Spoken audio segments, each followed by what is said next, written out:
You know, and this is a thing of political strategy too. If you are trying to, part of this is the interest of those who want to maintain this idea of Islam as a foreign religion. It's easier, even though there's South Asians who've been in America for 100 years, right? It's easier to promote this idea of Islam as a foreign religion by showing a South Asian or Arab person, right? And so it is in the interest of those who want to maintain that idea of Islam as a foreign religion by propping up those spokespersons.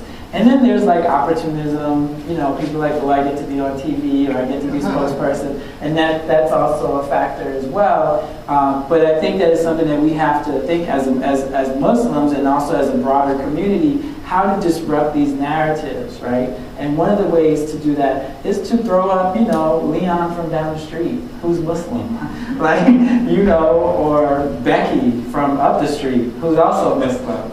Right? That's how you disrupt these narratives. And I think that Muslims have not been effective in doing that, and media certainly doesn't care to. Yeah. I think that you just stressed, that point that you just stressed right there is one of the central points of my own philosophy and thinking.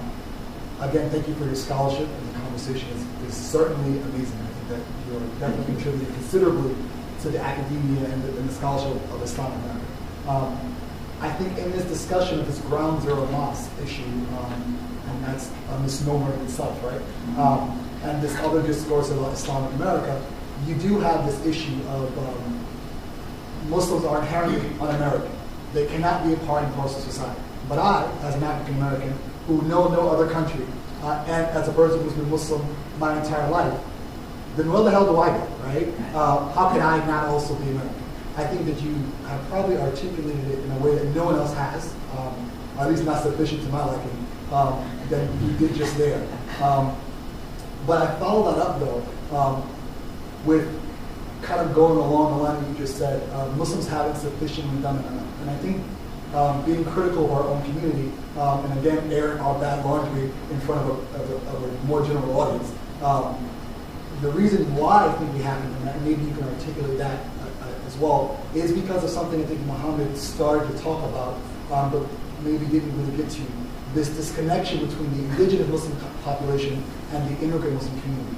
I think it's that disconnection that allows for there to be this kind of narrative where we're not owning the conversation of Islam in America. You have the immigrant Muslim community and the descendants of the immigrant Muslim community who are represented in one kind of group. You have the African American Muslim community who's represented in another group, and there isn't this cross section of Islam in America to where we can really control our own identity and define ourselves. Yeah, well, you know, I don't like using the terms immigrant and indigenous because how long do you have to be in America before you're no longer an immigrant, right? You have some Arabs and South Asian communities have been here for over 100 years. I think that qualifies you as indigenous, right? And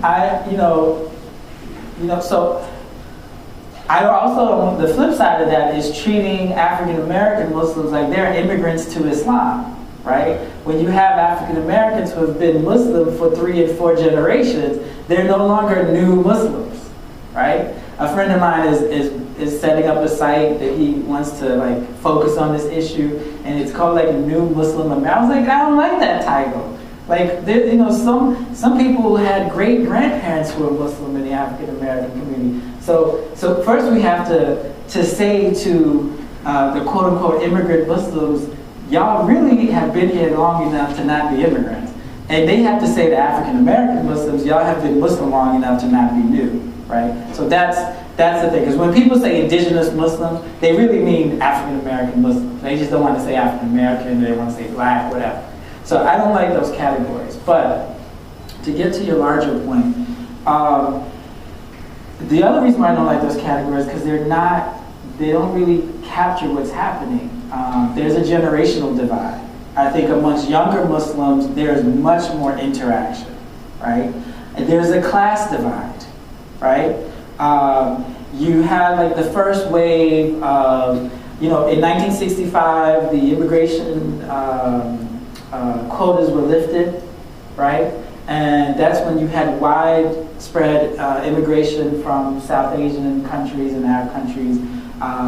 But most of those people who came in that first wave were professionals, right? Like students or people studying or people who would be doctors or whatever. So that first wave is like the very accomplished wave of immigrants. In the late 70s, early 80s, and 90s, the people who are migrating are poor working class people, right? From like Yemen and, you know, like I got to this thing because I wrote this piece, you know, Egypt, their problem is our problem, and like all these Afrocentrics jumped on me, like not according to the Arabs on the corner store, blah, and I'm like, they're not even Egyptian, like, you know, like they're like Yemeni, like poor working people who are struggling just like you are, but as is the case with capitalism, pits struggling people against struggling people. So like that has to enter into the equation, right? So they're like working class Desis or South Asians in Queens who are like, don't group me with the quote unquote uncles who are oppressing you. I'm trying to come up too, right? So I think we have to be precise, and the categories have to be broken down. And along class lines and along generation lines, there is much more interaction. I mean, I see it in New York, and I also see it at, I don't know what it's like here, but I see it at a lot of MSAs too. And when I was in college, you know, the MSA was very segregated. And I kind of left college thinking immigrant, indigenous, and then, you know, like, years later, I visit schools and I see like a different thing happening, and I'm glad that I see that happening. So I think that there's much more, but you know, so we have to, just from looking at it, we have to break it down differently. But the other thing that we have to do is that each side has to take responsibility, right, and step out of like traditional comfort zones, right? And that's true of South Asian and Arab Muslims, and it's true of African American Muslims too. Like, we have been silent. I'm just going to say it. On Egypt, we have been silent. You know, I mean, that's what my piece in theroot.com was about, like, you know, to get us to speak up, right? Like, we haven't said anything. We have been absent in the public square. And, you know, here you have this case where Malcolm stepped out there. Right? Elijah stepped out there. You know, come on. Do you think the people of Nasser's time were less racist than the people today? But they understood the need to make this connection, right? So Elijah sets aside whatever his reservations are about Nasser and his socialism and who the real Egyptians are and who the Pharaoh really was, and the original Egyptians were black. He sets that all aside because he understands the need to make this connection. And so does Malcolm, right? And, you know, to take it outside the Muslim community, so does Martin, right? In 1956, Martin King gives a speech celebrating the end of the Montgomery bus boycott, celebrating the nationalistic rising of Egypt, right? And in fact, circulating in the Arab world is an Arab translation of a comic book called The Montgomery Bus Boycott, about the Montgomery bus boycott, that's inspiring civil rights activity in the Arab world, right? So like, there are these connections that we have to reclaim historically and then step forward with. Anybody else? Okay, I think that's it.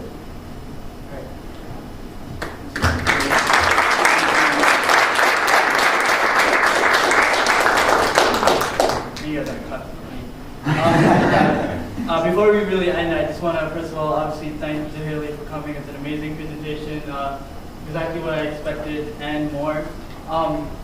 But before we do conclude, there are a bunch of thank yous that I think are absolutely necessary. Besides Zaheer Ali and besides all of you guys for coming out tonight, Mahegan Murphy, who's quite frankly, the best consultant that we could have possibly had, has helped us through this process from day one, has put in tireless amounts of hours of work for the MSA, for this event, really. So I just want to thank her again. Ismail Pradhan, right here, who's not paying attention, but he's the vice president of the MSA, has really been by my side since day one, really helped me with everything. Hasiba said right there, the secretary, really, just like Ismail, they've been with me and really been helping me with everything.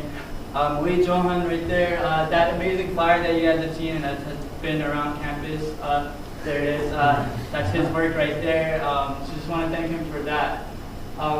Yusuf Abdulkader, he's been the president of the MSA for 3 years in the past, and anytime someone who has been in your position is present at any event, it puts on a lot of pressure, and it definitely made me nervous tonight. So I just want to thank him for coming out and really supporting me and supporting the MSA. I know the MSA means a lot to him, and he really means a lot to the MSA. So thank you, Yusuf. Really, before I'm basically done, but I want to say, if this presentation was interesting to you, our next event, the MSA's next event, is really on March 31st at 7 p.m. in Hendricks Chapel. And there's really a connection between Zaheer and this next event. We have invited Dr. Manny Marable, who is also from Columbia University, to come and speak about his biography of Malcolm X. This biography, which, by the way, Zaheer Ali was the lead researcher for. So there's that connection right there. So if this presentation was relevant, or if you liked it, I'm sure you'll love that next event. So that's March 31st at 7 p.m. Hendricks Chapel, if you want to mark your calendars now. Did you reschedule?